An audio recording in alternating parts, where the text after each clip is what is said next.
usually just... Okay. I love that the screenshot. We are live. Woo! Welcome to the JonTopofIt show. Just give us 1 second. We're getting set up with our sharing of the link. The greatest endeavor of the day. Almost. Oh, here we are. I just sent it to you. Share.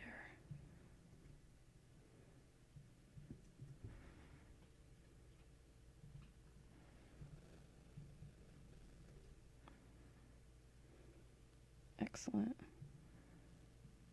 One more.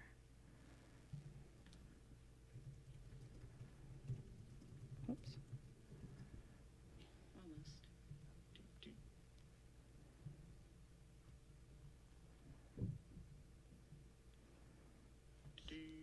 Awesome possum.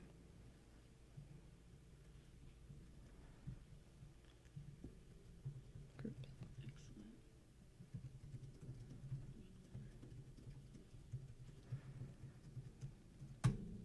Okay.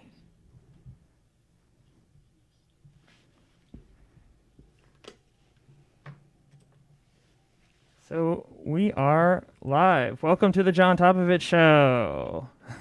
I am your host, John Meisberg, and today we have our guest, Sari Luna. Hello. How's it going? Really good, actually. I'm super excited to be here. It's going to be really fun. Oh, yeah. So, Sari, she knows a lot about, quote unquote, how you can tap into and unlock your creativity. She teaches a creative painting workshop and is about to give a free webinar on November 11th. So first of all, I just wanted to make sure we get that off right off the top of the bat. Like, how do they sign up for that? So you just have to go to my website, sarilunadesigns.com, and you just scroll all the way to the bottom and you put your email in to subscribe, and I will send you reminders and notify you when we go live. So it's pretty exciting. Okay, and again, that's SariLunaDesigns.com right there. So if you're interested in taking her up on this great opportunity, just check that out. Yeah, I usually don't teach for free. Yeah, that's a pretty good deal. hard to beat the price.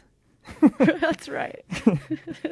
So we're going to just take some time to talk about the topic of creativity in general and everything around it, and some of Sari's experience with creating art.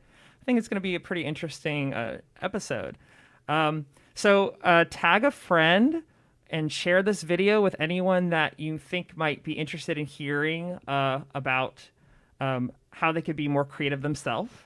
And also, I've asked the question in the comments below, what do you do that's creative yourself? I'm interested in hearing from all of you out there. So leave a comment and let us know. Cool. So, what are you going to say? I was just going to say there's a lot of really interesting creative people here in Seattle, and I've had the opportunity to be able to work with them and get to know them. We've got music producers and artists and digital artists and so many really cool people. And, everybody's got... one of the big things that I've noticed is the people right now that are bored are the people that don't have some type of outlet to go to put their focus on. And I think it's really important that everybody has a little bit of something like that. Keeps you from going crazy. Yes. Especially, right now with our wonderful 2020 events going on. Yeah. My thing actually lately has been running a Facebook group for food humor called Bon Appetit. And it started off as a joke, but it's become less of a joke now. I love it. I love this group so much. I go to it every single day. It brings me a smile. Yeah, I mean, I know it's stupid, but it's I think everybody does need a thing, though. A thing to take your mind off of the chaos and the politics and the terrible things. Everyone needs a creative outlet of some sort. Yeah. Yeah. You've got several. Yeah, it's wonderful. but we're here to talk today about some of yours and how you've explored your creativity. So I thought maybe it'd be interesting to be start this interview off by saying, like, why don't you just tell us about your journey? Like, how did you get to where you are today? Like, Ooh. like where, like, what makes you you? Like, how have you got into like what you're doing now? Oh, yeah. It's a big So question. I grew up in the woods as a kid on top of a 2-mile long dirt road at the end of the last house on the road and backed up by just acres and acres of woods. Wow. So I grew up in this environment where I would just go outside in nature, and nature's very inspirational to me. So a lot of what I did was outdoor activities and indoor activities by myself, which turned out to be art. So I always would like draw dragons and like fantasy things, and I would draw portraits of my friends. And it was just this wonderful outlet for me that kept me sane, really, as well as the nature. So a lot of my artwork is really ethereal and naturally inspired, mixed with some current events and maybe some illusionary aspects. And I moved around quite a bit, and I landed here in Issaquah, Washington, again, which is also where I grew up.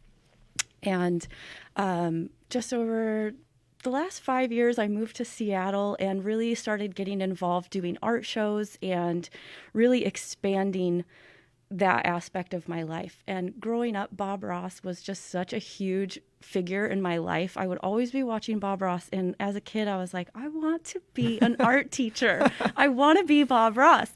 And it's this Hold on a second. How is he so calm? Like, I love him. he's like permanently on Xanax or something. Nah, he's just zen. He's zen. He knows what to do with himself when he's feeling certain things, right? So I aspire to be as calm as he is. This is what I really think is that sometimes if I'm upset, have an emotional whatever, like I'm not doing so great, I treat myself like a baby. Mm-hmm. Have you slept? Have you eaten? And have you painted? There you go. Because you need an outlet, body, mind, spirit, right? So it's really important that we are able to connect with ourselves in that way. And I think really, truly that Bob Ross was just this gentle spirit because he knew who he was and what he enjoyed doing. And he wasn't afraid to just get out there and try new things. And it's super inspirational to me. Yeah. So I can see that. And I read that you have some experience with doing 3D art for video games. Is that true? Yeah, I went to Bellevue College for digital media arts, and I got my degree in 3D video game art. And I haven't been as in touch with it as I would like to be, just because the equipment sometimes can cost a lot of money. And I really wanted to focus on what do I have at my disposal to be creative with. So that's definitely something I want to do more with. The last things that I really did was just recently after graduating, I worked on some projects where I actually used a game engine called CryEngine, and I went to this 3D video game school after that called Future Poly, and I think they're not going on anymore, but which is really sad. But so they taught me how to take my models and texture them and put them into the game engine and set up all the tech stuff in the game engine. So I've actually been able to play a game that I made myself. So that's definitely something I would really like to do in the future, have like a virtual art gallery of some kind. I think in VR, I think that would be super, super interesting right now, especially everybody's at home. And it would be, I know a lot of museums are actually doing virtual art galleries as well. So have you ever used a program called Tilt Brush? Have you ever heard of that? It's like a virtual reality art program where you can create art in like a 360 space. Ooh, I bet you would love that. I bet I would. Yeah. That's so cool. Yeah. Have you heard of Android Jones's microdose program that he did? No. Is it it's a VR experience that feels like you're tripping? It's a VR experience, yeah, and you actually paint with 3D objects, and you paint with so it's here, check this out. Oh, you're gonna pull it up? It's so cool. I can pull up your thing too. After the ad, we'll have to wait. Yeah, there's an ad. So yeah, with the Android Jones, he's a visualizer, or he does. Oh, here we go. This is Tilt Brush. Oh, how cool is that? Yeah, it's basically like this.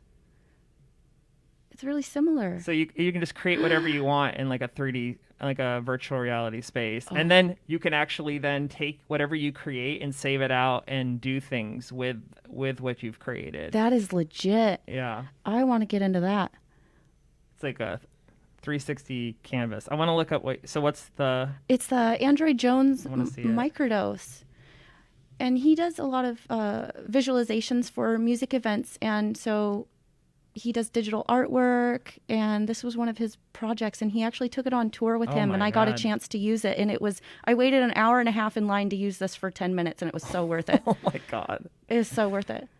Wow. And you can just paint, like you can change whatever objects are coming out of your brush. So it's almost like you're painting with 3D objects and light in a way. I see. No drugs required. No. Right. Yeah. Yeah. That's really cool. It's really fun. Yeah. It was awesome. So yeah, 3D video game art, and I made like this weird creature. So I was applying to be on Guild Wars 2. I don't know if you've heard of it. It's a MMO PC game. I've heard of it. So I was applying to be an intern, and I didn't quite make the cut. And then my computer decided to not function any longer. So I'm gonna get back into that later. There's some really cool software out there, free. What is it? Blender. You don't have to pay for it. Open source software. I love so there's a lot of open really source. cool stuff going on. A lot of people are making the switch to Blender. So I love the concept of open source that, you have enough people that have put their brains together and said, despite cost, despite money, we just all want to make this thing. I love the concept behind that. Yeah, and make it accessible, because the software out there, it's pretty steep pricing. I tried to switch to open source software like GIMP and other things for alternatives to Adobe software, and it just doesn't compete. I just can't do it. I wonder how many people actually got their start on pirated Adobe software, and now, if it's like, and then it's, excuse me. I mean, it's just a fact. And I think they know that. I think Adobe knows that, and they're like, all right, well, you guys, you can sign up for our monthly thing now if you want. It's actually very hard to navigate on their system to find the just purchase, but it is there. I'm an Adobe subscriber. Creative Suite, yeah. So what programs do you use the most? Oh, I use a lot of Adobe Illustrator. Adobe Photoshop is my main. I do a lot of my painting mock-ups in Photoshop. And you have a Wacom tablet or something? I do have a Wacom tablet. Yeah. I bought it in 2013, so it's a little older. I have the large bamboo. And I used to use it with ZBrush for 3D sculpting and whatnot. So I haven't picked up my tablet in a while. It's time.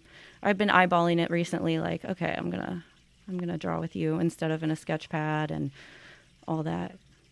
But I like analog a lot too. That's what's interesting. Yeah, just give me a big stack of paper and I'm gonna spread it all over the floor with a bunch of drawings, and it's just so satisfying. Do you want to see what I do? Yeah. So something that you said to me when I was talking to you about doing an interview is you were saying that you that you create custom paintings for clients without them even knowing what they want. Yeah.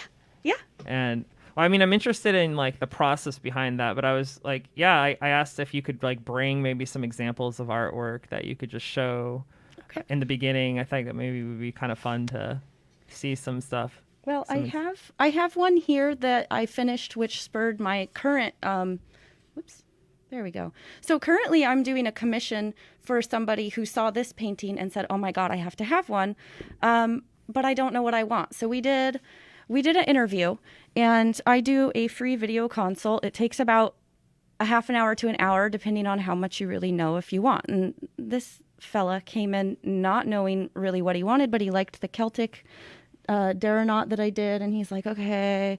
And so I just have done enough commissions so that I know how to pull it out of you. Oops, I see. I'm so sorry.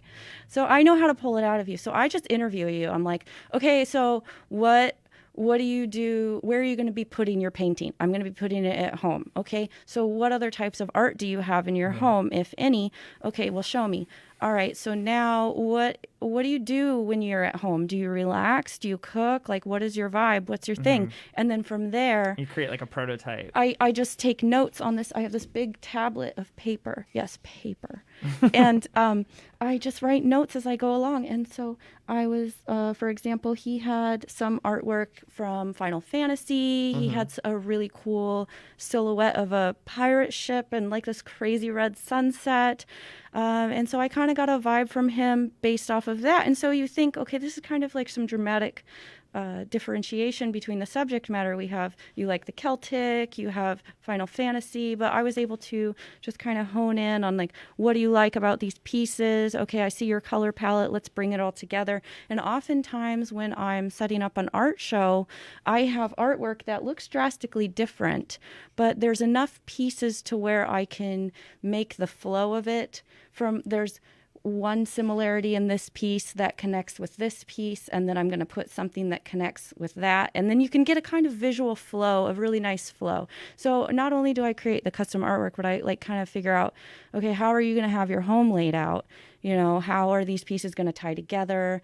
And so we just kind of went from there. And so I'm super excited about this piece. He's like the perfect client, honestly. And he had no idea what he wanted. No, he hasn't seen it yet. I sent him a draft yesterday, but I actually have to finish the draft and get that out to him. But it's going to be really epic. Well, it's beautiful. Excited. It's very, Thank very you. Swirly. Yeah, so it's like trippy, right? Like I Yeah. really like illusions. I called this one Breathe because you look at it and you're almost like it's moving, right? So I really like optical illusions, and any way I can marry that with some nature aspects or I almost feel like I want to put it on like some kind of device that rotates the picture and keeps spinning it so that it keeps. Like when I posted my video of this, when I was working on it, I just kept spinning it. Yeah. So do you want to know a story about how this started? It's super funny. Sure. So I'm at the beach this summer with some friends, and we're socially distancing. And my friend had his top off, and I had the yellow. I thought I was going to do like an oceanscape and have it be like through a fisheye lens. And my friend had his top off, and it kind of started to look like a boob or something. And he goes, "Oh, are you doing a portrait of my chest here?" So this was titled. Like the center is the areola. Yeah. So this was titled Mitchie's Nippy for like an hour.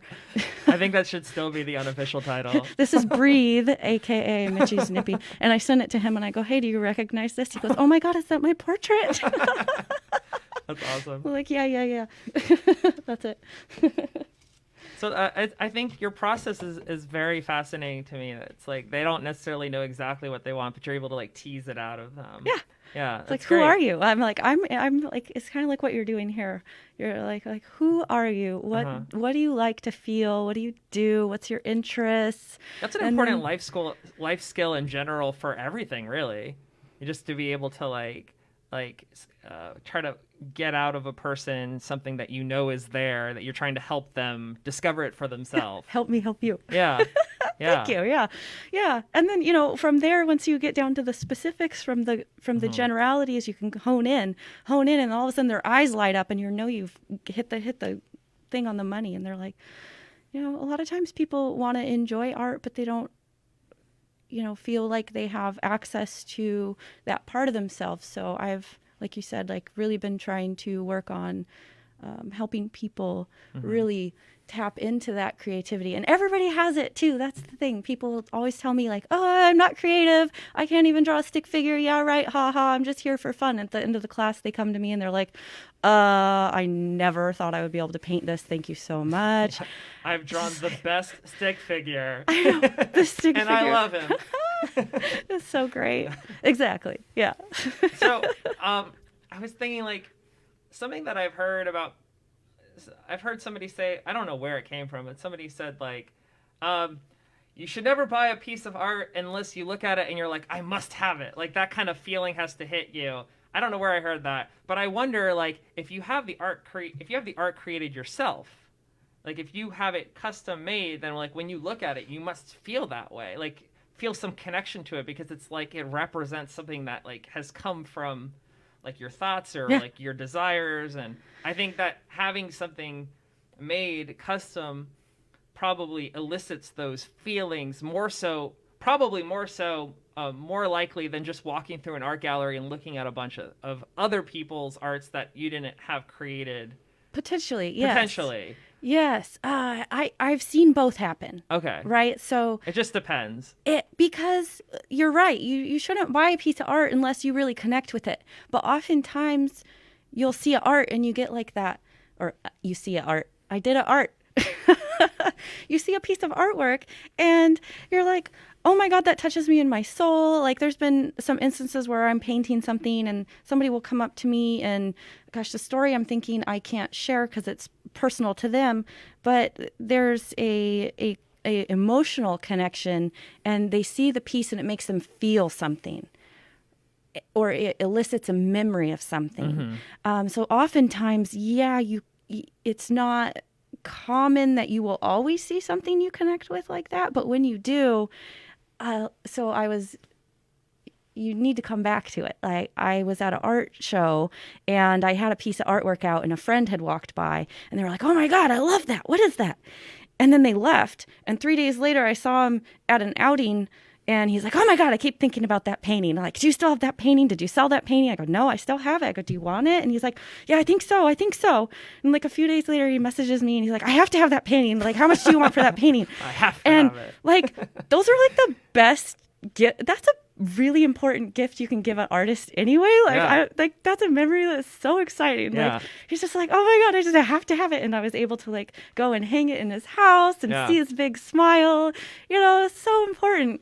And then like you were saying, the other part of that is if you have a piece custom created, especially with my process, I think, where I'm really heavily involving you. I'm making the painting about you. And I think as artists, we when we do custom work, we need to put ourselves aside and look at what does my client want? Like, what is it that you liked about my other work? What is it that, and then when what I do is I do the interview with the video or in person, pre-COVID.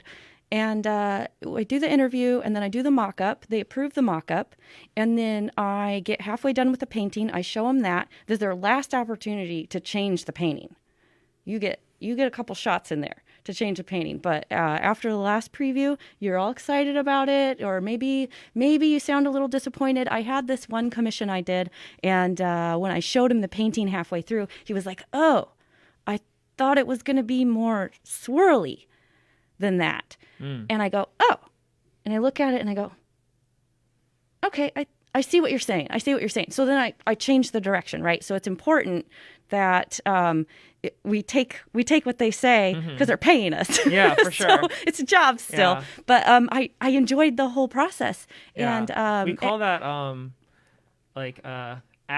agile, or I think agile is the word I use where I work, is like you're always going through iterations with your clients. Like right. You analyze the situation and you create a design, and then you go through like a feedback loop with them, and then after the design you go through an MVP, like a minimal viable product from developing it, and then you go through another iteration with the client, like, what do you think about this?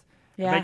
But you spend the least amount of time, so you don't go way too far into the project, and then they're like, nope, hate it. And you're like, uh-oh. Exactly. Yeah. Exactly. Yeah. That's perfectly said. Yeah. And then you also have to be mindful too that you're communicative about what it is that you offer, in that sometimes they'll want you to do major drastic changes. And we approved this draft, so we really need to stick with that, because otherwise these changes, the change in direction, can oftentimes incur more charges. So typically that doesn't happen, especially if you're communicative. And as long as you keep them in the loop. Yeah. And that's exactly why I do it, right? Because then there's not going to be any of that typically.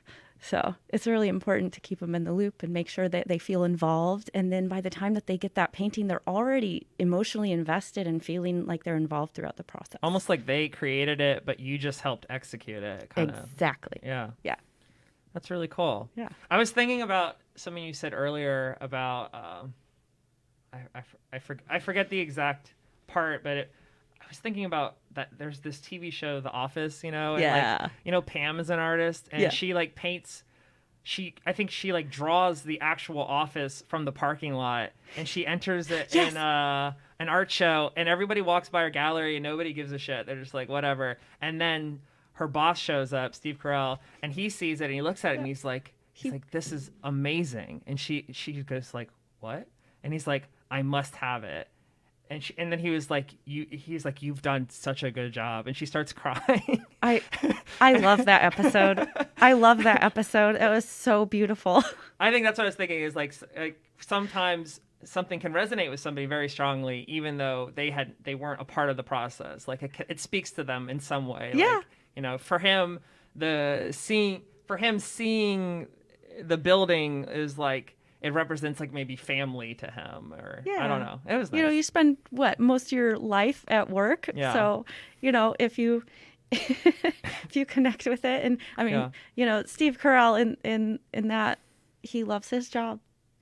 It's very, it's very important to him. So I thought that was a really cool episode. I think she was like showing it in Buffalo, New York, or something like that. And, but I just remember that town or something. Yeah. No, that really connected with me. I connected with that a lot. Big surprise.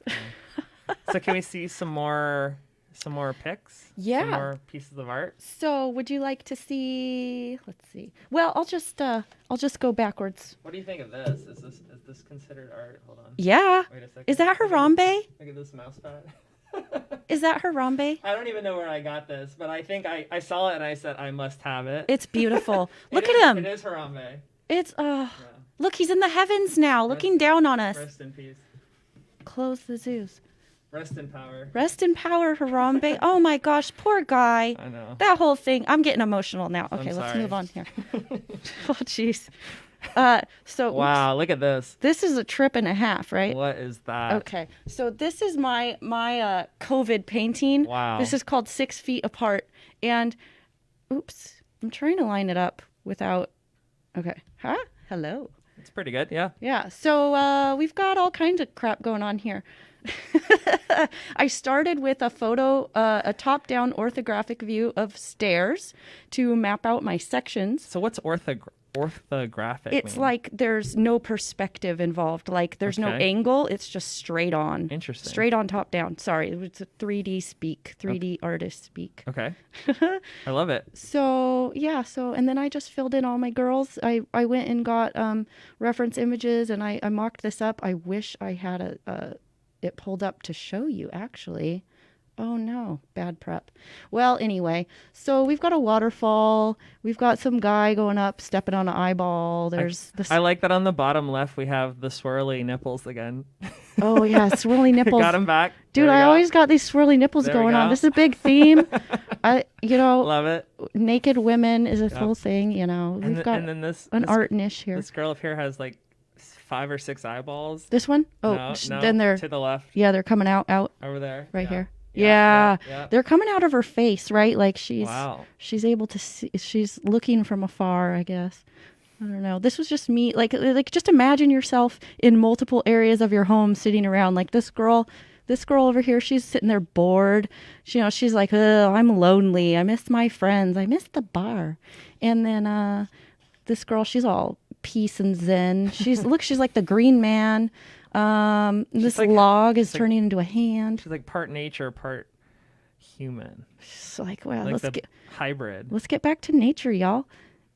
So I think somebody would probably look at this who's not an artist or doesn't consider themselves to be an artist or not very creative, and they probably see that and are like, how the hell did you get that out of your brain onto a canvas? Like it just looks so intricate. And so like I think that like it's incredible, but I think that maybe it's interesting to think about like what's your process to even go about like doing something like that? Like do you have the whole thing imagined in your mind and then it's like, okay, I know exactly how it's going to be, or do you start on one section and then like one section inspires the next section? Like how do you work on something like that? Yes. All of it. Yes. Because I do creative work. I do creative work where I create animated videos. Oh, perfect. Yeah. Educational animated videos. I call it edutainment. And cute. and something that a lot of people don't understand is they think I'm going to create the entire, like a prototype of the entire thing before I develop it. But that's actually not how I work. The way I work usually is I'll just start like developing something, and then I get ideas based off of that little piece, and then it branches out, and then sometimes I'm like, that didn't work, I get rid of that. It's like it's messy, right? Like for me it's messy, but a lot of when I work with stakeholders and business people, they don't understand that. They're like, no, I want to see before you spend any time, I want to see exactly what you're going to do ahead of time. I'm like, you have to have a storyboard for that, right? Something like that, it looks like maybe you were like, I'm going to make this. Oh, and now I have this great idea based off of what I've made. Is there? Yes. So I have procedural tactics in which I typically adhere to. So like for this one, like I said, I mocked it up in Photoshop, and all that I did in my mock-up was that top-down view of the stairs, and then I took pictures of people in interesting poses, and that was my mock-up. Everything else I added as I went. So all that I had was the general structure and layout, and then as I painted it, it evolved in the same way that you said. In that I hadn't planned for the moon in the eye, I hadn't planned for this waterfall. It was more like I have this triangular section that needed to be filled, and if I didn't have an idea to fill it right away, I went off and did something else. And then come back to it. Yes, and then oftentimes, like, I don't know if you can tell, but down here there's tiny people walking in this land.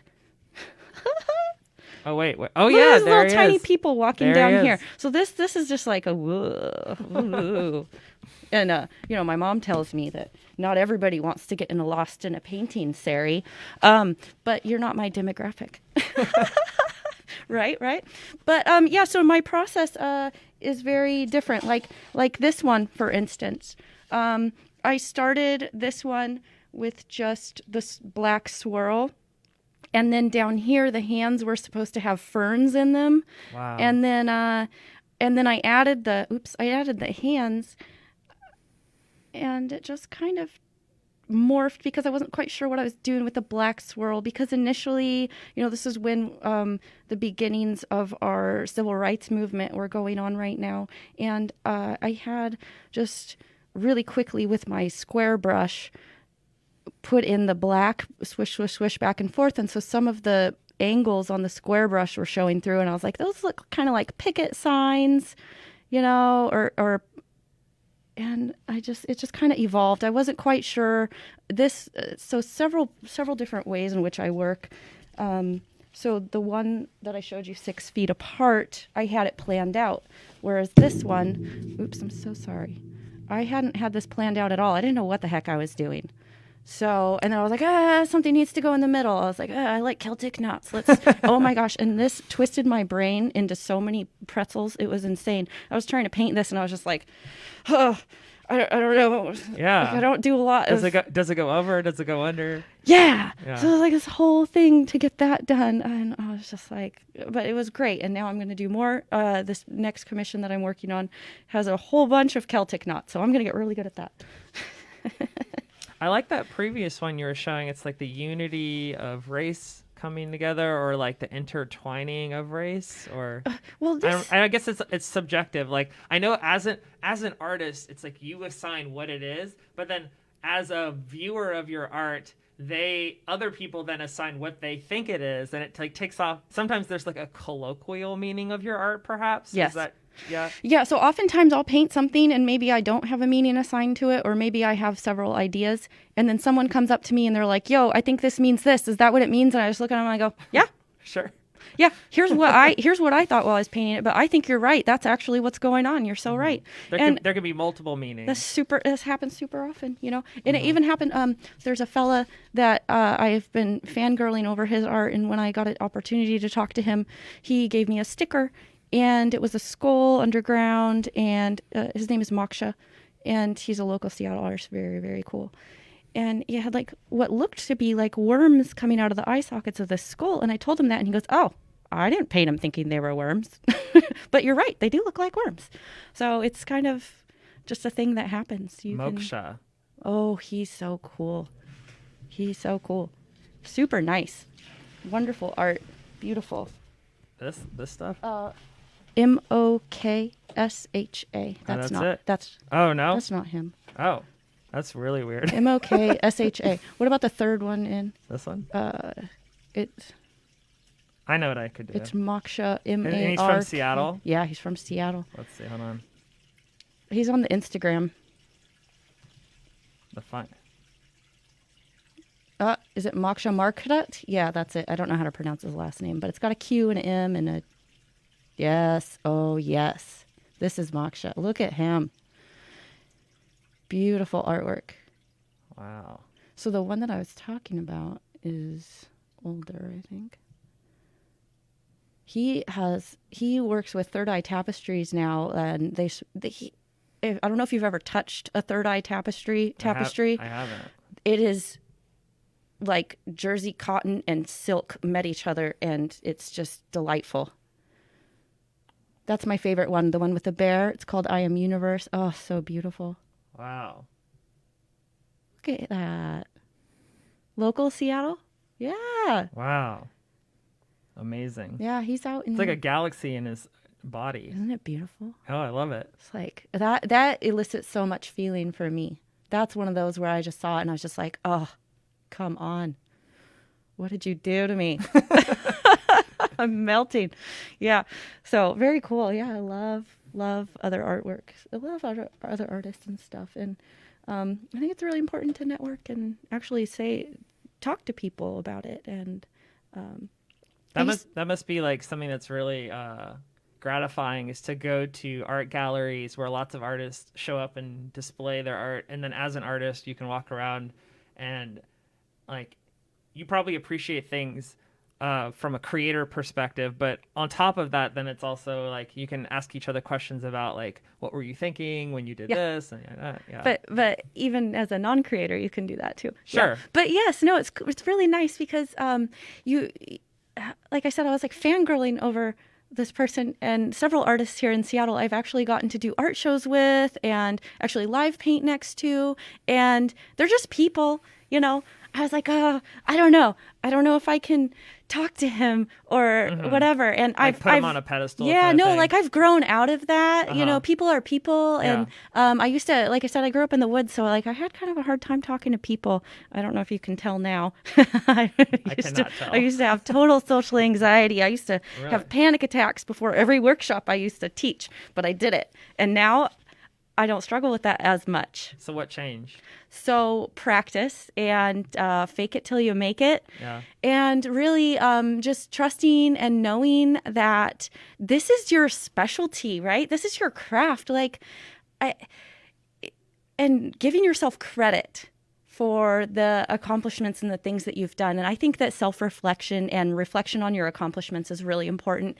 And one of the ways in which I helped myself come out of my shell was I started to do art shows where if you talk to me about art, I probably won't shut up.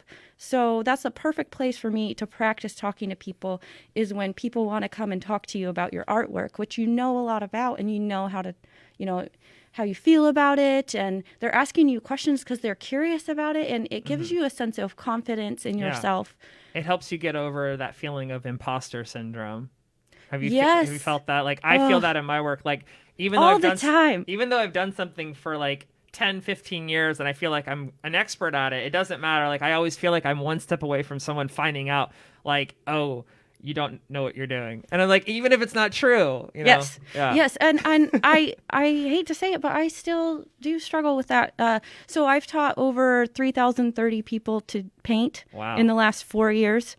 I've taught many, many, many, many workshops, and I'm about ready to launch this 6-week online painting workshop course. And I'm finding that those feelings are coming up for me, but I'm like, I know what I'm doing. Yeah. I might not be the most prolific painter in the world, but I definitely know what I'm doing, and I can teach people how to utilize the techniques that I use. And I might even add, I'm pretty great at addressing multiple learning styles.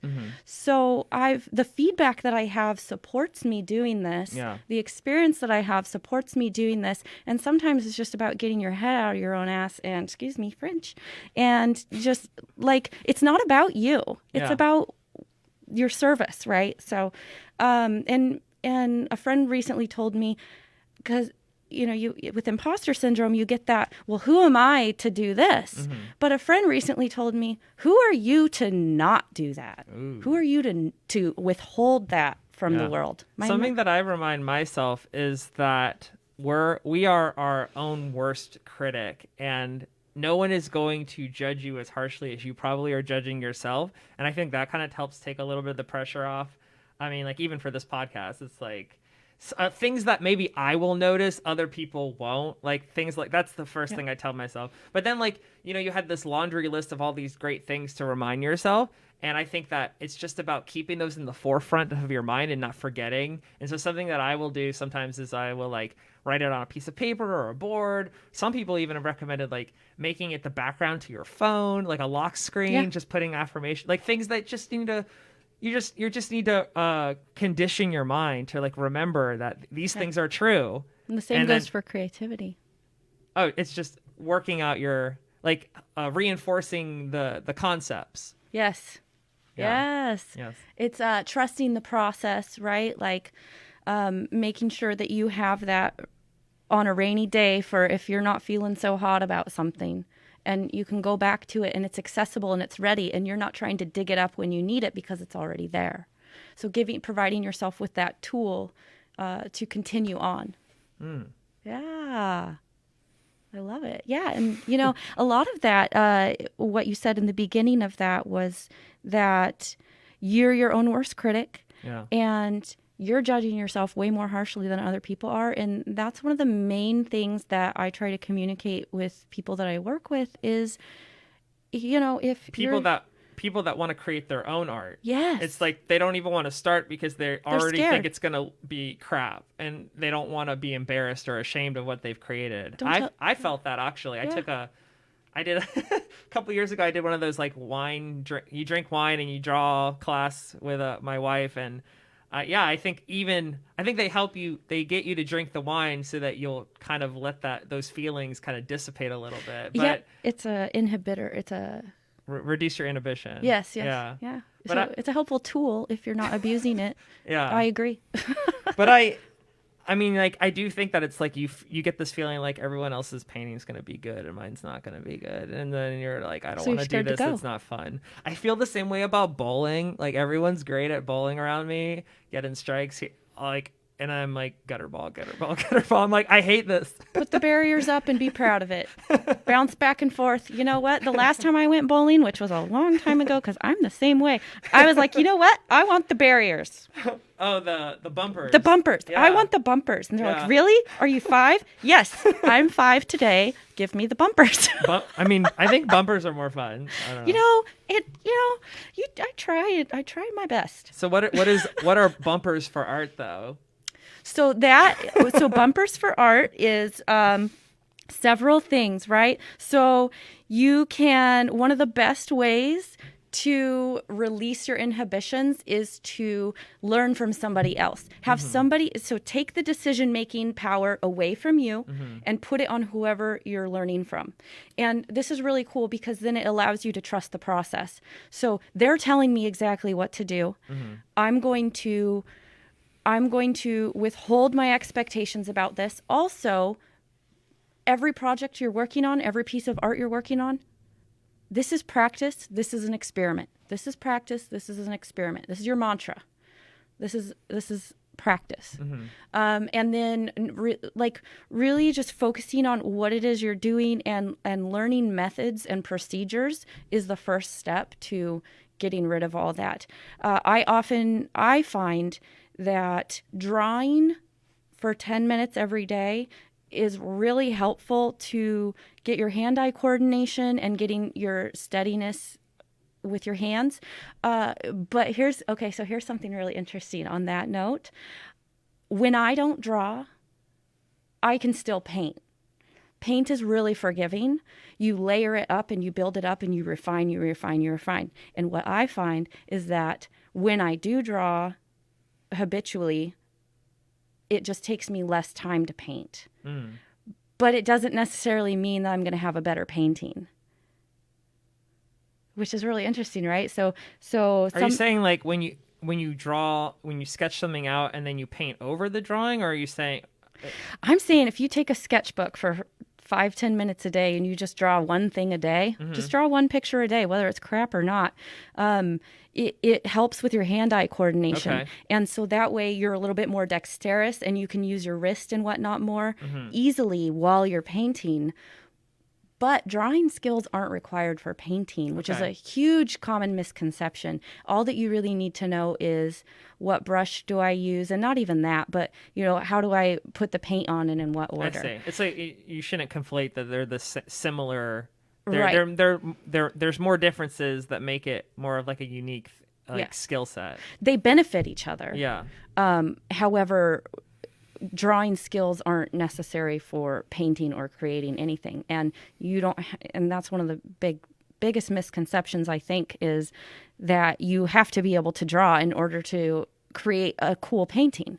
So a lot of the paintings in which I do, I'm like, I could get so much faster at creating this painting if I only practiced my drawing more, because I can do one single stroke rather than 4.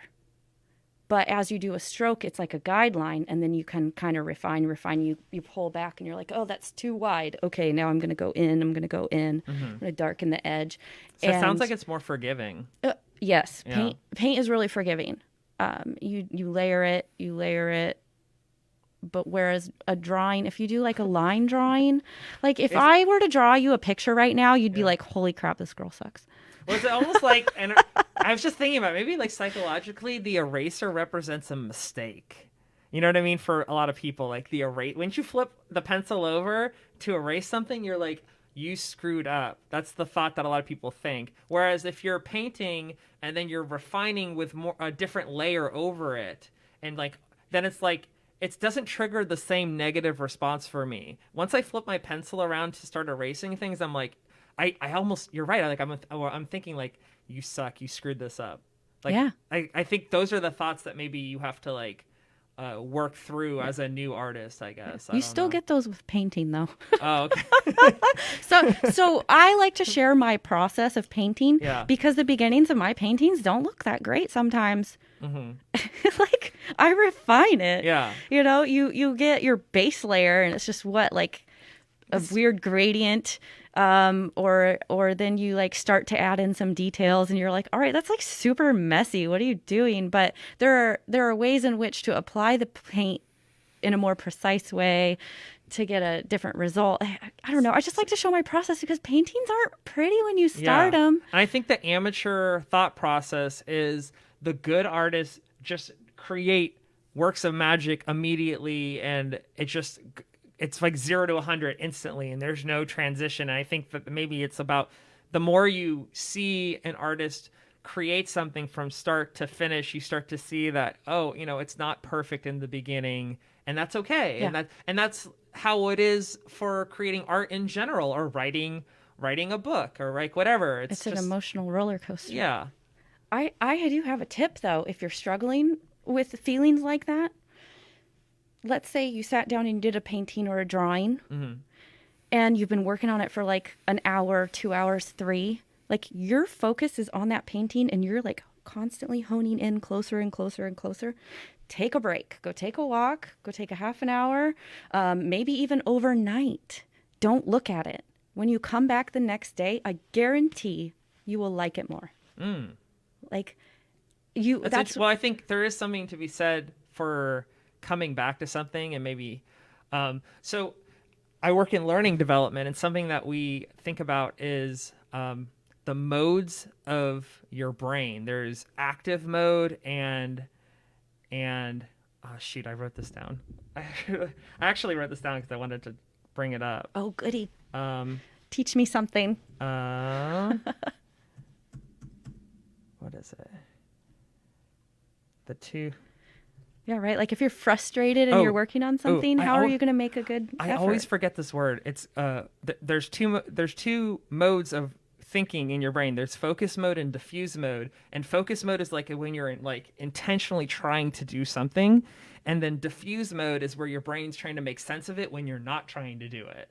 And I think it's like taking a step away. Like if I'm in a creative rut and I go for a run, or I sometimes I'll just go sit in the shower. Mm-hmm. I'll sit in the shower, go for a run, or I'm laying in bed at night right before bed. It's like, boom, there's my brain is like trying to like, you know what you could do, or you know what you should do, and you know what would work here. And where did that come from? So I think it's like sometimes taking a step away from your art can give you the ideas of, oh, maybe the moon should go there. 100%. Right? 100%. And most of the creative process happens when you're not in the active mode of creating. It's so wild. Like, where does that come from, though? So I just think it's like when you're in tune, do you know what flow state is? I mean, I've definitely felt it where I'm like so involved in something that I almost feel like I am one with it. Right. And it's just flowing through you, and it's almost like it's just happening, and like the ideas keep coming, the good work is going, you're in the mode, you're in the zone. Mm-hmm. Oftentimes we can get reconnected with our own selves doing things like running, taking care of your body. That's good for your mind, meditating, yoga, all that stuff really just helps to align you with yourself, and then you're able to tap into creative outlets and problem solving modes. And you ever lose your keys, and while you're looking for them you can't find them, and then all of a sudden, like you said, you're doing something else, and I know where that is. It's that constant thought of, I don't know where my keys are, that maybe keeps you from finding them, because you're just like, I don't know where they are. I don't know where they are. Okay, well, I'm not going to find them while I'm thinking I don't know where they are. I don't know. Does that make sense? Kind of, yeah. It's kind of woo-woo. Wow. Yeah, I don't know. It's interesting. Wow. On the topic though of what is it? Diffuse mode. Yes. One of the artists that you mentioned that was influential to you, Dali. Oh, Salvador Dali. Yes. So, oh my God. Well, it's interesting. From my understanding, he had this technique where he would sit in a chair with a key in his hand, and he'd let his brain wander freely until he fell asleep, and then the key would drop out of his hand, and the clang would wake him up. And he immediately started jotting down the thoughts he had as he was slipping into sleep, because I guess there's something magical about what your brain is doing. It's in diffuse mode, and so he'd wake himself up while he's in diffuse mode and write out his ideas. Oh, that's beautiful. And this is actually something that Thomas Edison also would do. He would do it with a fork. Apparently, there's I guess it's written somewhere that these are techniques that they use to get their ideas out. I'm as somebody who works in learning development, I'm fascinated with the focus mode, diffuse mode. How do I hack my brain to get the good thoughts out? You know what I mean? Beautiful. Yeah. Yes, that's a fabulous idea. But you mentioned Salvador Dali was someone that is very influential to you. So I was just I think maybe an interesting question to talk about is some of the artists that have been most influential to you and why. Like what is it about him that you like so much? I love that Salvador Dali takes what is our reality and he kind of blends it with a dream state. Mm-hmm. It's ethereal. It's seemingly nonsensical in ways. He's got that tall elephant on stilts. And his detail is amazing. I had the opportunity to go to the Tate Museum of Modern Art in London in December, and I saw a Salvador Dali painting in person, and it was, 3 feet. No, it was like 2.5 feet by 2 feet. Okay. And the closer and closer I got, the more and more detail I got. I mean, this man was incessantly meticulous, and his just, I don't know, the imagery and the symbolism that he uses is just so inspirational to me, and it just lights something inside of me. Another artist that I just really connect with is Vincent van Gogh. He has a motion, a movement, an emotive quality to which he applies his brushstrokes in a way that you can almost feel something, depending on how you're feeling. Looking at a painting can mean something different to you at like different times. And I find that really interesting because, you know, a lot of Vincent van Gogh's artwork, like he'll use like kind of some muddy colors, and like he'll draw this chair, but the painting of this chair that he did with a pipe on it in a book, like that was a symbolic of his friend. Him and his friend were estranged. Like they would sit and talk together every single day for 20 years. And all of a sudden they had an altercation and they weren't speaking anymore. And then he painted this painting. And it's just like, you look at this painting and you're like, it was kind of ugly, whatever. And then you like kind of look closer and you're like, there's something weird going on here. It like kind of represents the drama in his life, you're saying? Oh, yeah. Yeah. Once you know the backstory. Oh, man. If you know, Van Gogh, he had a lot going on. You know, he was born, he was supposed to be he working in an art gallery. Yeah. Oh, he cut his ear off. He supposedly mailed it to a prostitute he was in love with, but that's not confirmed. Huh. Yeah. I actually got to go to his museum last year in Amsterdam, and it was really interesting to see, like, as you walk through it, they have it sectioned off by, like, how old he was at the time, and, like, you can see the progression of his style change as he got older and different ways, and I thought it was pretty interesting, but I think the main thing about him that I always think about is the ear thing. It's it's like, who cuts off your ear? Why'd you cut your ear off? What the heck? It's you and Mike Tyson.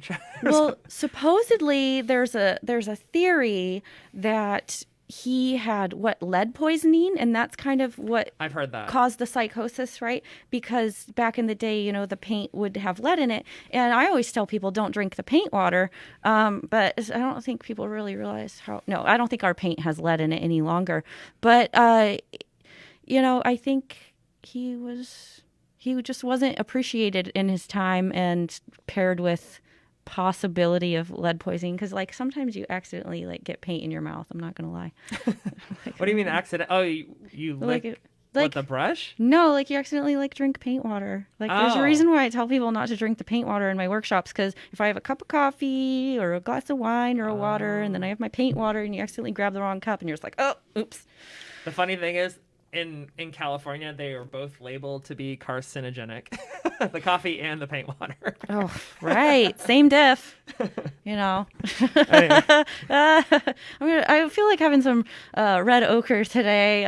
Maybe some titanium white is kind of my taste buds today. But you probably don't want lead. No. But, so deviating to a different question, something that I saw that you had said to me is that there was a point in your life where you couldn't create art for about 2 years. So what was going on in your life then, and what caused that to happen? And maybe like what helped you snap out of it? Like, so I had to be very specific about taking actions to get out of it. It was really painful for me. I've been an artist my entire life. There was a lot of things going on with my personal life, and it wasn't healthy. And so, without disclosing any more than that, like let's just say it was not a hard time. It was not a healthy time, and I think that everybody is going to encounter this at one point or another. And when you're so generally speaking, you know, I was trying to fall in line with a prescribed lifestyle, a prescribed, you know, set of rules. It felt foreign to me, and I got disconnected from what it was I really wanted, because I was trying to be this thing that other people wanted me to be. And I think that everybody faces that in one form or another. And that's the point where you get kind of disconnected and you start to struggle emotionally. Does it like put like a pressure on you to be like what you think other people want you to be and versus what you feel like you want to be? Yeah, I'm a triangle going in a square hole and it's not working, it just doesn't fit or whatever. Yeah, so there's a pressure to be this thing that you're not, right? So some families want you to be a doctor and maybe you want to be a athlete, some families want you to be an artist or, you have... Yeah, like say I almost went to school for accounting, but I actually like numbers. I was actually really interested in that, but I was like, no. I just, that's a job.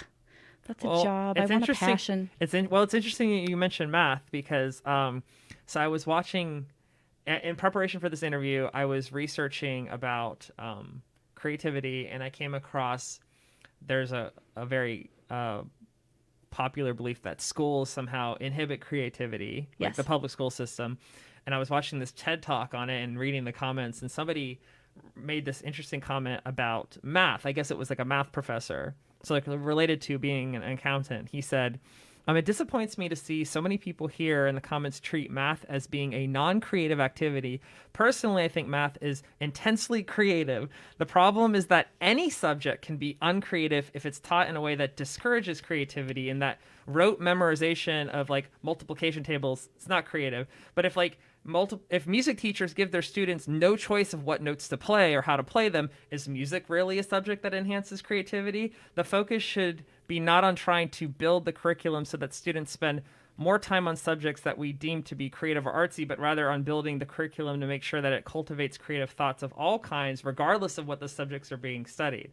Right. I thought that was really insightful. Yeah. I was like, oh, you mean like it's not so much the subject matter, but more so the way we go about it. Yeah, you know often we're taught what to think, not how to think. That's like American education. Yeah. I think that's the problem. You should think this way, not here are the questions you should ask. Yeah.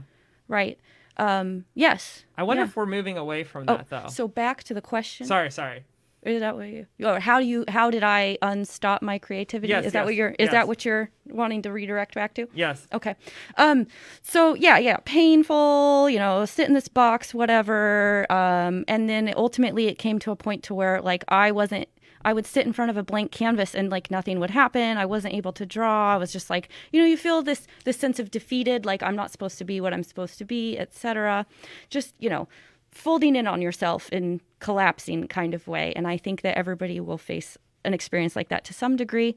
Oftentimes it's incurring from external sources. Sometimes it can incur from internal. So whatever that might be or look like for yourself, just a painful experience, right? So then I was avoiding in a way the whole thing that I loved. And so sometimes I would show up for myself and sometimes I wouldn't. And then, anytime anything would happen on the paper or the canvas or whatever I was doing, it just wasn't good enough. Judge. So I was talking to somebody who was a mentor in a way. They were actually on a podcast, right? So I called in and I was like, I'm having this problem, like whatever. And they're like, just show up at your canvas and set a timer for 20 minutes and show up. And if you don't have to do anything, just sit there and look at it. And, I did that. Like carve out the time. You have to carve out the time. For the possibility of something to happen. Yeah. So you have to show up for yourself first and foremost. So I would show up and then nothing would happen. And then all of a sudden, a week or 2 or 3 went by. I don't remember now. It was a while ago. It was a long time. It felt like that I would be showing up and nothing would occur to me or happen. And, then things started to stir inside and start to wake up, and I was able to kind of tap into that. But there's tricks, right? So psychological tricks. You can show up for yourself, carve out the time. You can tell yourself, all I have to do is show up for 5 minutes. That's all I have to do. I don't have to make anything good. Just 5 minutes, just draw whatever's in front of you. And this then is like the foot in the door technique for yourself. It's like just 5 minutes, and then you start, and like, how about 10? Yeah. And then all of a sudden that lion just starts to wake up and starts like And even now, like you were saying, imposter syndrome can be one of the big things, like, who am I to do this? The stories that you tell yourself, how you treat yourself is really, really imperative. Be gentle with yourself. You don't have to do anything amazing. Just show up and do something. There's a really good book. If somebody's really interested in this, I highly recommend it. This is one of the major things that got me out of my creative rut. There's a book, it's called The Artist's Way by Julia Cameron. And it's a 12-week course. It's under a little bit of scrutiny from agnostic and atheist individuals, because she focuses on a creativity as a God source. But if you can table that whole concept of what she calls God or the universe funneling through you for creativity, if you're able to just put that off to the side and take her weigh it against your heart and discard what you don't like, right? But the book itself has great tactics for showing up for yourself, for practicing. One thing that she teaches is every single day show up to a journal and write in a journal for 3 pages every single day, and that'll help get things unclogged. And then another thing she says that's really cool is take yourself on what she calls an artist date once a week. And this is where you just go out and you do something that inspires you. So for me, what this looks like is I'll take a bike ride and I'll explore some things, and I'll stop and take photos of things that I really like, or I'll go take a walk, or I'll go take a hike. Sometimes it's taking a workshop. Sometimes it's going to a art gallery, or whatever your creative outlet is. Go and look at what other people are doing and find something that stirs something in you. I really like that artist. I need to take myself on an artist date. Yeah. Yeah. It's just like an hour, an hour. Just do something for yourself once a week. Yeah. And so she's got lots of, it's like the book is jam-packed of really awesome activities. But again, like I said, there is that element that a lot of people shy away from. But if you can just say, I'm taking that with a grain of salt, if it doesn't agree with you, the content in the book is really powerful. And it's really helped a lot of people. Great. Well, if you're out there and you're struggling to get started, get that book. Also, sign up for one of Sari's webinars for sure. Yeah. But so you mentioned that there are these tricks, these psychological tricks, and so we covered forcing yourself to start. That's a good one, or the foot in the door technique of just give yourself a little bit of time. I also noticed that some people, I mean this, I don't think this is different than what you're saying, but some people were saying to get new input, like expose yourself to the opinions of others or media that's around like what you're trying to do. Try new things. Yeah. Like sometimes just having different experiences you haven't had can help you see what you're trying to do from like a different perspective, I guess. And of course, dreaming and waking yourself up intentionally with a fork. I love that. Yeah, I have another psychological trick. It's really mean. Okay. I do it to myself all the time. Oh, let's hear it. So if there's something that I have been really wanting to do, and perhaps I'm continuously avoiding it, or I know I'm going to have avoidant behavior around it, I will make a commitment to somebody else to show up and do something. So, like an accountability partner? Yeah, a little bit. Or I just tie it in with my business, right? So, for example, that book, The Artist's Way, I was like, okay, I want to read through this entire book. I want to do this workbook. And I was like, oh man, I kind of fell off the wagon halfway through it last time. I go, well, what can I do to make sure that I show up? I go, I'm going to do a weekly YouTube group. So I got through the entire book with several people following along and doing the workbook with me. So I was accountable to these people. And vice versa. Yeah, exactly. So make yourself accountable, an accountability buddy, if you will.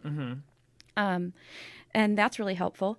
Another psychological trick that I've done to myself is I will accept a project with a deadline. Oh my God.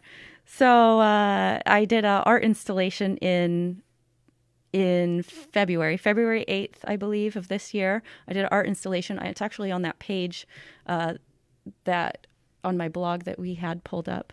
And so I committed to do this giant 7-foot by 4.5-foot mural and to This one right decorate. here? Oh yeah. And to decorate this entire room. And I did that all in a month. And this was my first biggest, actually my biggest art installation I've ever done. That's not necessarily my biggest painting. I've done murals, but I handmade that canvas. I bought a canvas roll and some curtain rods, and I hand sewed that all on there. And then I made stencils and I spray painted, and that's a UV reactive painting. It looks different in the UV and normal. And then I handmade all those clouds, and Wow. this was for Waves events. So what is Waves for people out there? I've never heard of that. So Waves is a local event company. I've been volunteering with them for like the last 2 years. But what we do is we put on quarterly productions where basically it's a party, and it's local music producers and local artists, and it's themed. Every event is themed. So it's like Halloween 4 times a year. It's wonderful. Hannah and Jackson put this on. It's Hannah's company. Obviously, we're not doing any productions right now, but all local Seattle people, really amazing people who put their heart and soul into this. The whole entire production team, the lighting, the visuals, everything. So I had an entire room. And so Waves is just this really cool, like Hannah's super creative. She's their creative director and the whole brains behind the operation. So I committed to do this. And This looks like a room I'd like to just sit in and just like hang out in it for was- a while. And it was just, a like, chill room. Get lost in it. yeah, it was so cool. I have videos of people walking in it, and that's one of those things where it's just like, oh my God, like. And if you scroll down, there's kind of, you can see my process for making this. But so I took, all the way down. I take on projects and I set deadlines for myself. And what's going on? I don't know. It was all wonky there. There we go. So you can see that paper right there. That's my sketch of the room. Right there. That was my mock-up design with my notes. So a little bit like, look at that drawing. Isn't that just perfect? Don't you think that I'm an amazing painter from looking at that drawing? It's like what's that? There's a meme on the internet that's like how to draw an owl. Step 1, draw the eyes, and then it's like step 2, draw the rest of the fucking owl. And then it's like it's just like eyes, and then it's just like the owl. Like, Oh, wait a so second. good. Wait a second. Is there? Yeah, here it is. Yeah. Yeah. It's like this. This is why people are deterred from wanting to create art.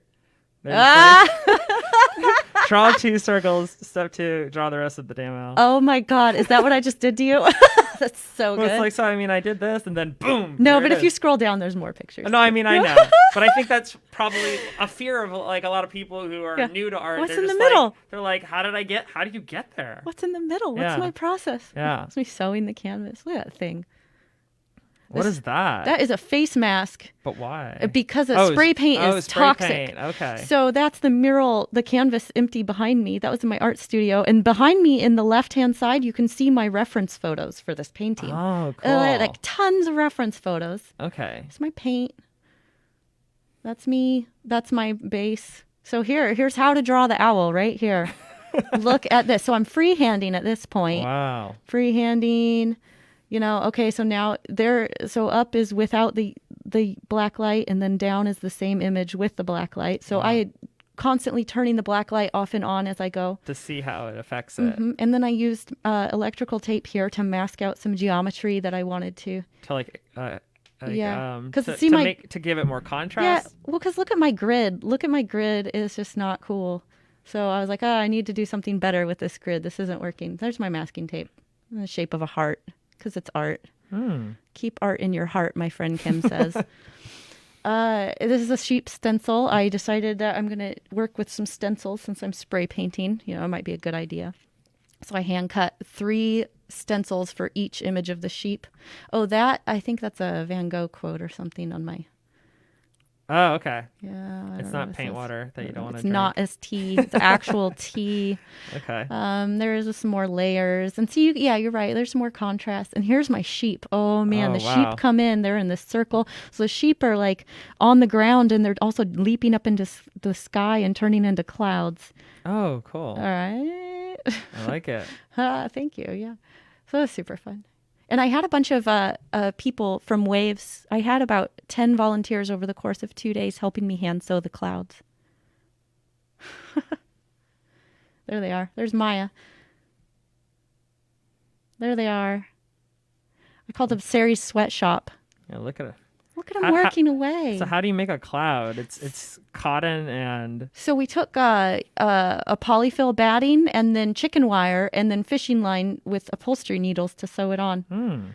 And everyone's like, am I doing this right? And I go, yeah, it's good. They're like, well, you're such an easy teacher. And this is all of us here at Waves. This is our last event, all of us, everybody involved in the production. Where was this? This was in close to Westlake, Seattle. Okay. We rented a building. I believe it was Beyond something. These are people enjoying it. Aw, look at them. Memories, huh? So good. It was so wonderful. That's awesome. I was high on that for weeks. Oh man, I got so depressed after that because I wasn't like, you're riding that high and all of a sudden the serotonin levels dip down. I was like, oh yeah, this is just the post-production. Yeah. Lol. And then it's okay. You want to get back there and you're like, what's my next thing? It's always about the next thing. The next thing. I always get this advice where it's like, slow down, appreciate your accomplishments. But I'm like, what's next? I got to make something new. Yeah. So exciting. Yeah. But it's good. It's good to feel motivation, though. It's good to feel that you want to create something new. I feel so blessed, that I'm able to. I did work hard to network and get where I am, but I still feel really blessed. Like, it's kind of surreal sometimes the things that I get to do. It's, and I choose to do it. It's active, so it's not always easy. If you knew how many times I told myself that I hated painting and would never paint again, you're like, why do you have a business around painting? What's wrong with you? Because you found ways to deal with the issues and still ultimately you have like a strong passion for it, regardless of those issues. If it's not a challenge, what are you doing? Yeah. Are you growing? Probably not. Or if it was really easy, I think maybe you wouldn't be as like if I don't know, like I think everything in life has its challenges. Yeah. It's just part of it. Yeah, but that's where the growth comes from, right? You think of it, so creativity is like a muscle. So just like with a muscle, you're not going to gain more muscle and bulk up unless you stretch your muscle past that point where you feel comfortable. Mm-hmm. And the same is with creativity, right? The same is with anything, learning, all of that. Yeah, so yes, be gentle with yourself, but also be a hard ass.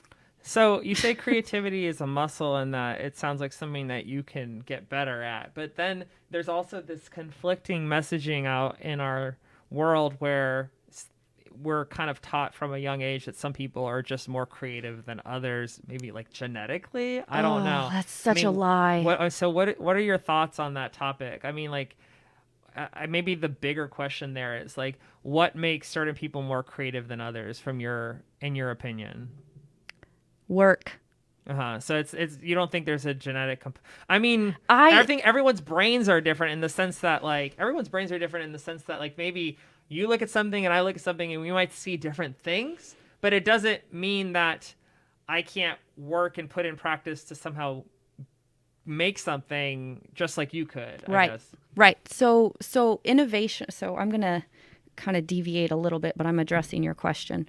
Sure. Go ahead. So innovation is needing to solve a problem, and creativity, the definition is connecting things that might not really go together, but you're finding a connection and making them connect, right? And so just skip over my innovation comment.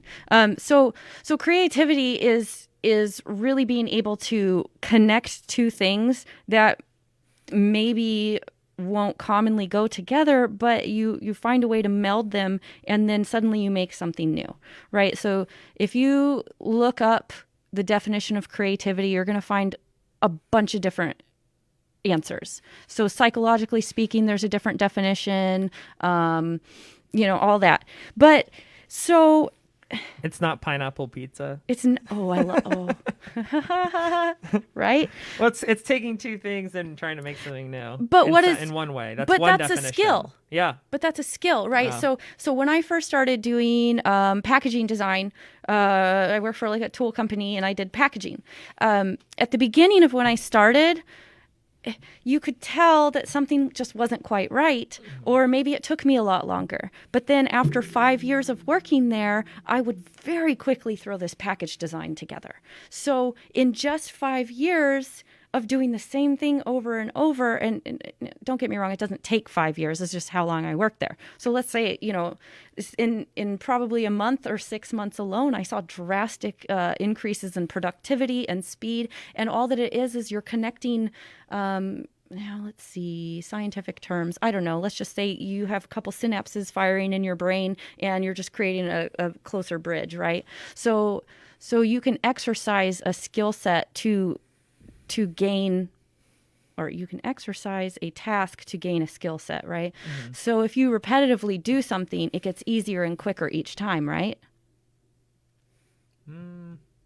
I think so. In a basic sense. Yes. Right. So the more complex that the task is, the harder it is, obviously. But let's say you're throwing a basketball through a hoop, right? Like you just don't know how to do that. You have to practice to do that, and you can get better at it. Now, your comment about people being genetically more creative than others, perhaps somebody is more inclined to do something, but that doesn't mean that you're barred from doing it just because you're not. This is kind of like fixed mindset, growth mindset kind of philosophy. Like some people are taught at a young age that like some people are like this, some people are like that, and you fall into a category and that's who you are. You're a pineapple pizza. Yeah. And then some people are taught like, you can be whatever you want. Failure is key to gain the experience and to practice over and over again, and you're going to incrementally get better at something. Right. And it's just whether or not you think you're born a certain way, or you have to mold yourself into being a certain way. And it's like a mindset. Right. And additionally, let's say you take somebody that has a natural talent for something, mm-hmm. and they don't practice it. Mm-hmm. They're not going to increase their skills. They're going to stay the same. But you have somebody that's not naturally inclined to do something. So let's say the naturally inclined guy's up here, and this is me learning how to do it. So I'm practicing, getting better. This guy's just like, oh man, I can just show up and do it and it's fine. Yeah. Well, all of a sudden this other person surpassed that person. So,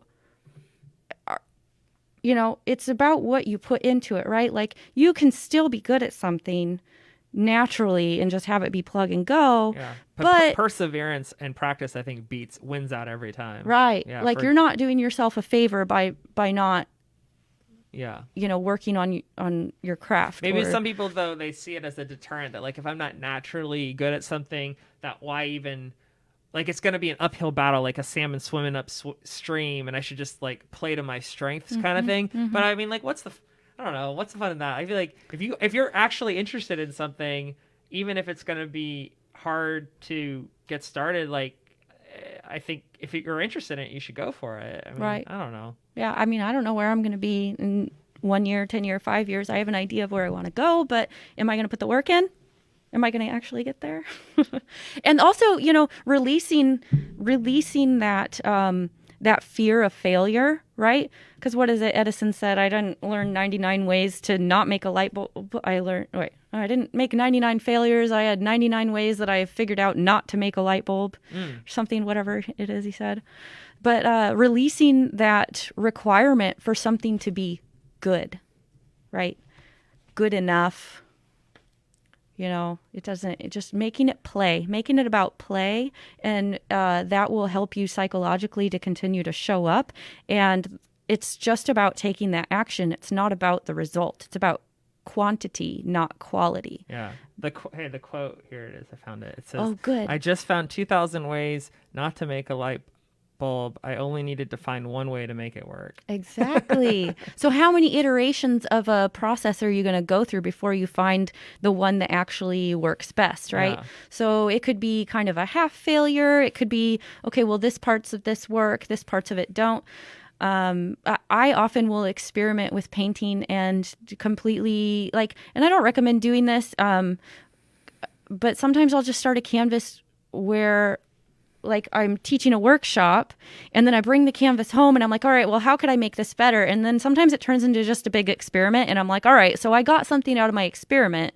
So I'm going to tone over this canvas and just reuse it for something else, which, I don't really recommend going over your work because it's really fun to look back on your work and see how far. Yes. So recently I had about 9 months worth of painting photos that I had to go in and edit so I could put on my website.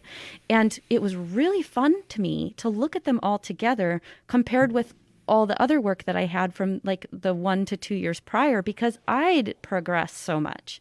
And so it's really cool to go back and look at what you've done before next to what you're doing now. So if you can, keep those things. But again, do as I say, not as I do. No. Yeah, I mean, I keep a lot of them, but it seems like a lot of artists, they just put it in context and say this was the year for this and this was the year for these pieces and yeah. You can see in this year this is the style of art that they were into, and then I do think it's very interesting and it'd be kind of sad to lose that. Yeah, lose your history. Yeah, just because I did a painting 3 years ago and I've improved a method or a way of doing something, or maybe I'm working with a completely different color palette, it doesn't make that art I don't regret making the art. I don't regret keeping it. It's fun. I have art from high school and, sketchbooks and stuff. And I'm just oh my God, this is terrible. I love it. You just got to own it. Yeah. Oh yeah, this is where I was. You don't have to be anything. You don't have to, there's so many different types of artists out there. The big thing is you can look at a piece of art and you can say, I did that. Or I could do that. And then you could look at another piece of art and say, I could never do that. Well, what's the difference between the artist that's creating the art and you? It's that they're showing up and making it, right? So execution. Yeah, it's about showing up. So sometimes I'll look at a piece of art and I'm just oh God, I could totally do that. Or even, 10 years ago, I'd look at something and be I could do that. How are they successful and I'm not? Well, because they're showing up and they're doing it. That's why. Yeah. They're It's like my dad would always say, 90% of success is just showing up. Right. Yeah, it's true. Yeah. To get 90% of getting, he said 90% of getting the job is just showing up. Yeah. Right. Yeah. Yeah. You could probably apply that to most things. You can apply to a job online, but if you show up and you call them and you say, hey, I'm just doing a follow-up. I'm really interested in this job. They know you want it. They're why are you at my house? No, don't go to their house. Excuse me. I found you on Facebook and LinkedIn, and then I found a photo of you on Google Maps. I zoomed in on your house and I knew. So on the topic of creativity, and so we're saying that perseverance and practice is what's most important. And if you want to work on being creative, just trying. There was this really interesting article I came across about how creative people physically see and process the world differently. And I thought it might be interesting to read read a little bit of it to you, to maybe have a discussion around it. Could I mention it to you? I would love that. So that sounds super interesting. So this says it's probably will only take a minute, but it says, if you're the kind of person who relishes adventure, you may literally see the world differently. People who are open to new experiences can take in more visual information than other people and combine it in unique ways, and this might explain why they tend to be particularly creative. Openness to experience is one of the big 5 traits often used to describe personality, and it is characterized by curiosity, creativity, and an interest in exploring new things. open people tend to do well at tasks that test our ability to come up with creative ideas, such as imagining new uses for everyday objects like bricks, mugs, or table tennis balls. There's some evidence that people with a greater degree of openness also have better visual awareness. For example, when focusing on letters moving on a screen, they are more likely to notice a gray square appearing elsewhere on the display. A researcher at the University of Melbourne in Australia and her team are showing that people who score more highly when it comes to the openness trait see more possibilities, and they seem to have a more flexible gate for the visual information that breaks through into their consciousness. The researchers asked 123 university students to complete a binocular rivalry test in which they simultaneously saw a red image with one eye and a green image with the other eye for 2 minutes. Usually the brain can only perceive one image at a time, and most participants reported seeing the image flip between the red and the green. But some subjects saw the two images fused into a patchwork of red and green, a phenomenon known as mixed percept. And the higher the participants scored for openness on a personality questionnaire, the more they experienced this mixed perception. What? Interesting, right? I love it. And it says, when you present open people with the binocular rivalry dilemma, the brains are able to flexibly engage with less conventional solutions. We believe this is the first empirical evidence that they have different visual experience to the average individual. Let's see. The results could explain why people with a high degree of openness tend to be more creative and innovative. When they come up with all these crazy new uses for bricks, it might be because they really perceive the world differently. Let's see. Like an engineer. There are similarities between high levels of openness and the experience of taking magic mushrooms. Previously, her team found that psilocybin, hallucinogenic compound of magic mushrooms, increases a person's openness scores in personality questionnaire and their experience of mixed percept and binocular rivalry tests. The researchers want to see if similar neural processes are involved in mixed perception, creative thinking, and the shifts of visual perception caused by psilocybin and meditation. It seems like that the openness alters the filters of consciousness, and we're discovering how. So it sounds like being like open as a person, however you get there, whether it's through a substance or meditation or just working on yourself in your personal life to be open to new experiences, that somehow alters the way that you see everything and what you're able to create and how you see the world. It's just the power of the mind. It's so weird. So cool. So I have Sorry for the long No, read, I love it. I just thought that would be fun to share. That's super what is interesting. On that same note, I'm going to link that. Link to this article in the live stream for anyone who wants to read. But yeah, go ahead. So as you were talking about openness, and as you remember when I was talking about the book, The Artist's Way, I said be open-minded, discard what you don't need, etc. That really supports that. But I also have another example of how this supports, well, I don't know if this really supports the creativity aspect of it. Maybe if you think of math as creative. But when I was in a trig class in high school, like maybe there's a concept that presents to you that doesn't make sense and you're trying to understand the why of it instead of focusing on, this is what I did, was I focused on the actual procedure of how to solve the problem, even when I didn't understand what the concept meant. And sometimes our understanding of a situation can come to us after we've taken the actual act. So the process of completing the trig problem led me to the understanding of what it actually meant. And a lot of times I think we can go kicking and screaming down a road that takes us through a process that leads us to understand something. And we'll go kicking and screaming down there because we want to understand it first. Yeah. Right? So I don't know if that really directly ties into it, but that popped into my brain. I think yes, it does, in the sense that being open to having the experience and delaying the gratification of having immediate understanding. Right. Right? Like if you can delay that and be like, you know what? I don't know. I'm going to accept that I don't know, and I'm going to go through this educational process with the hope that when I get to the end, all things will make sense. Right. And isn't that just kind of like, because that's how I approach death.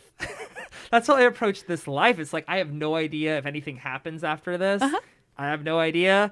I'm just going to go through the process of life. And we all have to go. Right. It's kind of similar in the sense you can't control you don't always get to know everything ahead of time. Right. And it's like accepting. Sometimes we understand after. Yeah. And so maybe accepting that and going through the process allows you to be open to new experiences. Right. Which is why it's really helpful to take a workshop, because you alleviate that I have to know what I'm doing. Yeah. Because it's the teacher's responsibility of showing you procedures and steps to get to the end result. And then at the end, you're going to understand a little bit more. So it's taking that action that teaches us rather than knowing before we start.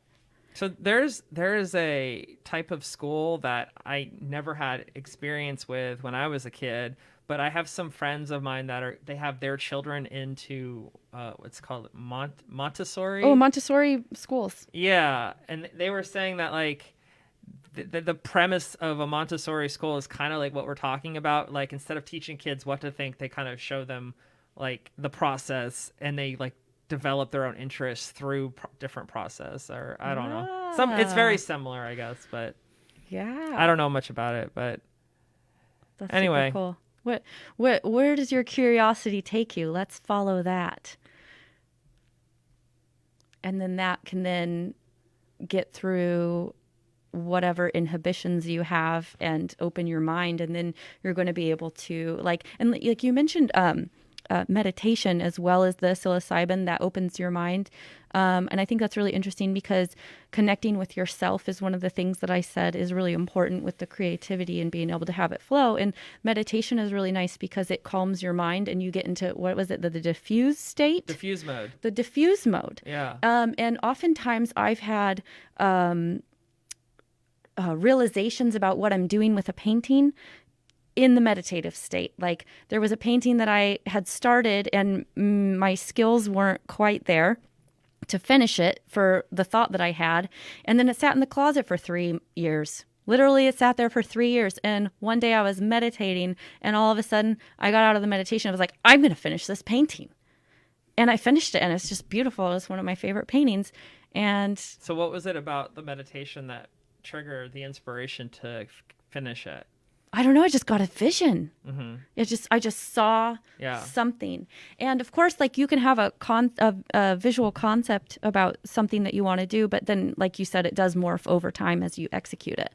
But I don't know. I just think it was just that release of you get into that state where you're not thinking about anything, and then it just really, I don't know exactly what. It's almost like something you connect to something, or I don't know. Yeah. It's like you're maybe it's like by not consciously trying to think about something, you're allowing your brain to manifest what it needs to manifest, and you've created the space for it. Yes, you create the space for something. Yeah. Yes. Yeah, you have to create with creativity. You have to have that time where you're not just trying to hammer away on something like, okay, I have to think about this, which is a good exercise, but that blank space, just look at this white table. If you stare at this white table for long enough, like, you're going to get an idea about something.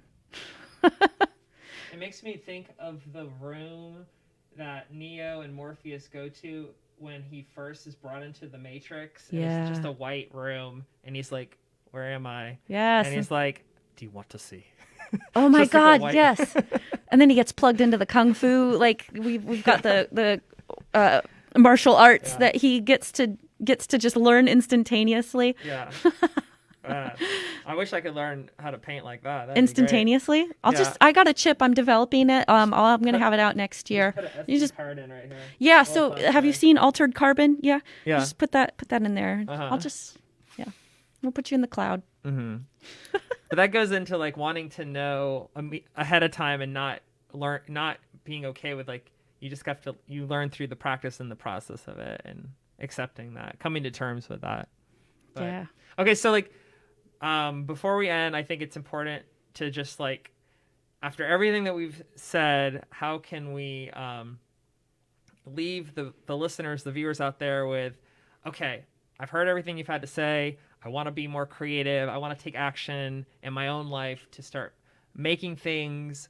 What kind of advice would you want to leave that person with?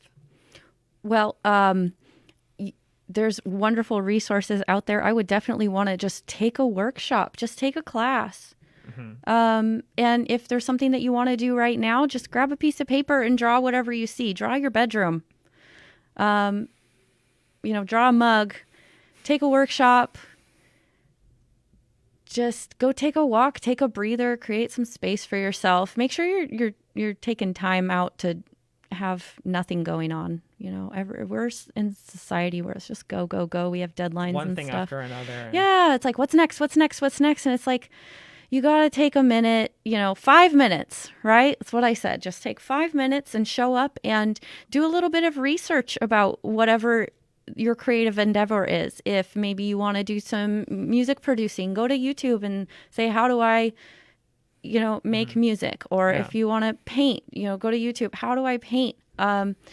Or take a free webinar. Take a free webinar. Oh, yes. You know what? You were leading me there, weren't you? You hand-fed me that. I was going to plug it at the end. I have this webinar coming up. It's completely free. I'm going to get you some tasks you can do with whatever you have on hand. You don't have to have anything special. Just come to the webinar. We're going to talk about some ways to open up your creativity. I've done a lot of research. Like I said, I've done some workshops over the last 4 years. I've been teaching painting, and I teach creative painting workshops. And the differentiation there is that I teach you some tricks on how to make some compositions, how to get creative, and it's going to be really good, you guys. You aren't going to want to miss this. This is free. I don't teach people for free. I charge money. So this is an opportunity for you to come in and get some really wonderful ways in which you can tap in. It's going to be chock full of fun stuff. And so it's on November 11th at 7:30 p.m. And so how would somebody attend the actual webinars? They would just go to this page, or? Yeah, so I'm working out the kinks in my technical stuff right now. But yeah, so this page, I'm going to embed the video stream. Perfect. And you can stream it on here. And also, if you go to my website and you scroll all the way to the bottom, there's a box where you can type your email in, and it says stay in the know or stay in touch. And you type your email in there. I'll send out little reminders for you to let you know what I have going on and when the webinar is going to go live. I don't send out a lot of emails, but when I do, it has lots of really cool art and information and fun events that I do. Awesome. Well, yeah, make sure to sign up for that. This is a great opportunity. You don't want to miss it. Yeah. Free. So on the topic of being more creative, a few ideas that I saw just browsing Reddit. One person said that you should aim to create 100 bad ideas.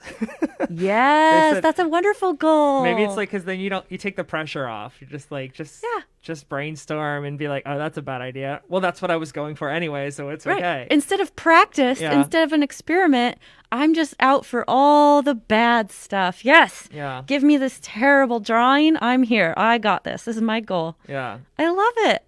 I like that idea. And then another one I heard that kind of resonated with me is to not show anyone until you're done. And yes. I kind of like that, because I've made things in the past, or like I've worked on something in the past where, like, if I involve somebody too early, I feel like if they like said anything negative, it deterred me from wanting to finish it. You know what I mean? Or it also kind of maybe can alter your choices as an artist, or maybe like, I don't know, or maybe it can take away your motivation to want to complete it somehow.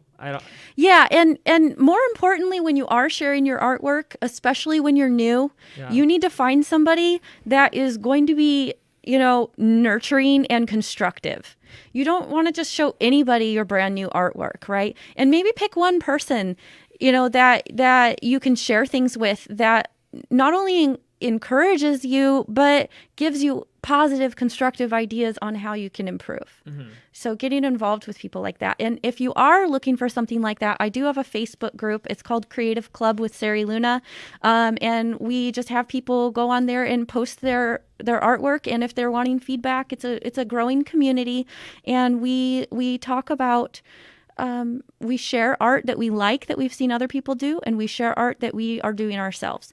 And people get an opportunity to look at that. And people are really nice and really kind. So that's a really nice starting place for you to get involved in a place like that. We can link that in the comments below. Perfect. Too. Yeah. I think that another thing that I'm thinking about is if you can get yourself to be in a competition with yourself and not with a competition with other people. Like I remember when I took that art class with my wife where we were drinking the wine and we were painting pumpkins. It was like exactly. I saw your pictures in the window. They're so cute. Okay, well, you have to try to guess which one's mine. It's probably the worst one. But see, that's the mentality I'm trying to address. Is like, I think that in that class, I remember painting it and then like kind of peeking at everyone else's pumpkins and being like, oh man, like mine is, it's not bad. It's just different.